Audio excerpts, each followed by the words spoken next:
The Galactic Academy's combat training hall fell silent as instructor Zach Stuhl raised his forearm frame to address the mixed species class. His chitinous exoskeleton gleamed under the artificial lights, and his compound eyes surveyed the students with practiced authority. Among the usual suspects, graceful Etherians, sturdy Corvinites, and calculating Nexari sat one anomaly that made his mandibles click with irritation: Sarah Chun, the human exchange student from the notorious Deathworld, Earth. Today, we practice defensive maneuvers against superior opponents, Zach Stuhl announced, his translator rendering his clicks and hisses into standard galactic.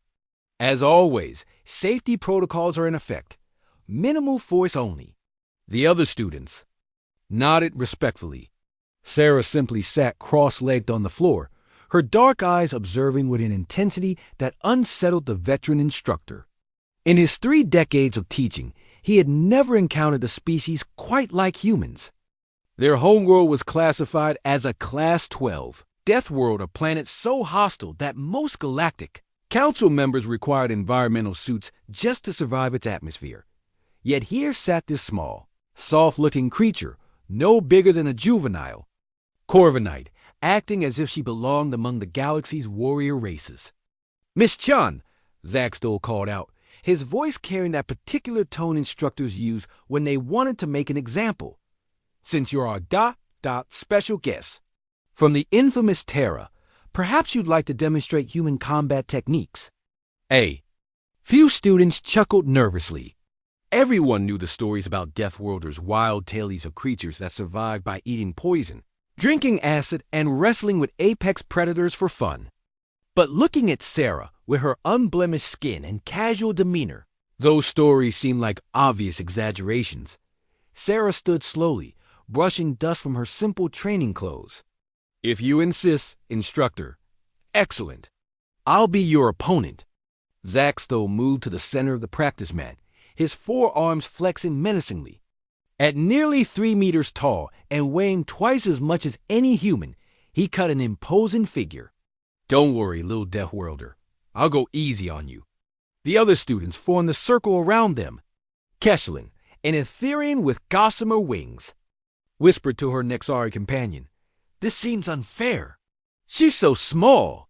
Zach Stuhl began circling Sarah, his movements precise and predatory. His species, the Veltar, were renowned as some of the galaxy's finest warriors.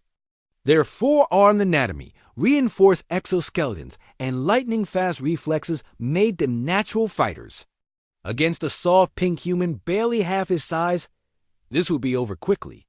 "The key to combat," he lectured while moving, "is understanding your opponent's weaknesses. Humans, for instance, have no natural armor, limited reach, and he struck without warning, one of his lower arms shooting out in a textbook restraining grab aimed at Sarah's shoulder. It was a standard move, designed to immobilize without causing harm, the kind of technique he'd used thousands of times on students. His hand never reached its target dot in a motion so fluid it seemed choreographed. Sarah stepped aside, caught his extended arm, and used his own momentum against him. Zach Stuhl found himself airborne, his 300-pound frame spinning through the air like a leaf in a hurricane. The impact when he hit the mat sent shockwaves through the floor. The class gasped collectively. Several students took involuntary steps backward, but it wasn't over. As Zach Stuhl struggled to process what had happened, Sarah was already moving. In the space of a heartbeat, she had dropped into a crouch beside his fallen form. Her small hand pressed against a specific point on his neck, a pressure point that existed in Veltar anatomy but was considered theoretical knowledge, impossible to exploit in real combat due to their armor plating. Somehow, she had found the exact gap in his exoskeleton.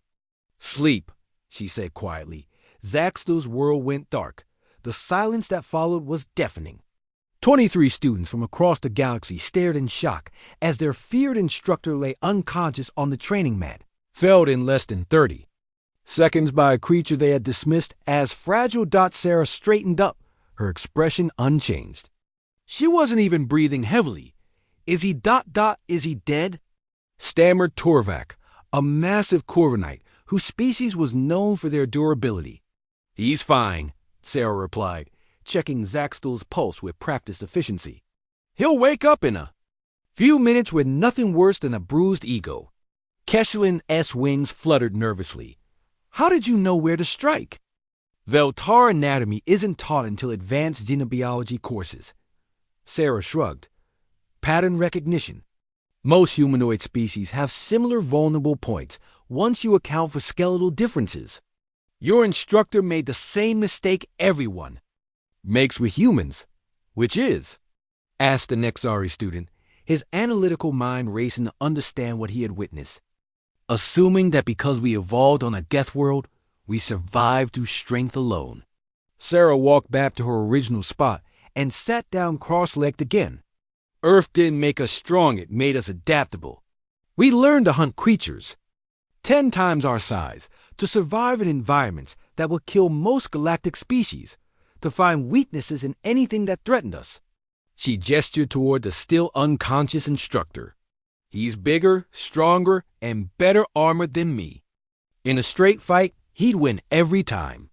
But humans don't fight fair, we fight smart." As if summoned by her words, Zaxtel groaned and began to stir. His compound eyes focused slowly, and he struggled to sit up. His movements unsteady. Double quotes. What happened?" he asked, his translator carrying the confusion in his voice. "You hit the ground," Sarah said matter-of-factly. Hard, memory returned in fragments. The grab, the impossible speed of her response, the sensation of flying through the air, and then nothing. Zaxtel looked around at his students' faces, all watching him with expressions ranging from concern to barely concealed awe. Then his gaze settled on Sarah, who sat calmly as if nothing unusual had occurred. "How?" he asked simply. "You telegraphed your attack, left yourself overextended, and assumed I'd react like any other species," she explained. "Humans have been dealing with superior predators for millions of years. We got good at it." Slowly, painfully, Zaxtel got to his feet. His exoskeleton was cracked in several places, and his pride was in considerably worse condition. But as he looked at the small human who had so effortlessly dismantled his assumptions, he felt something unexpected. Respect.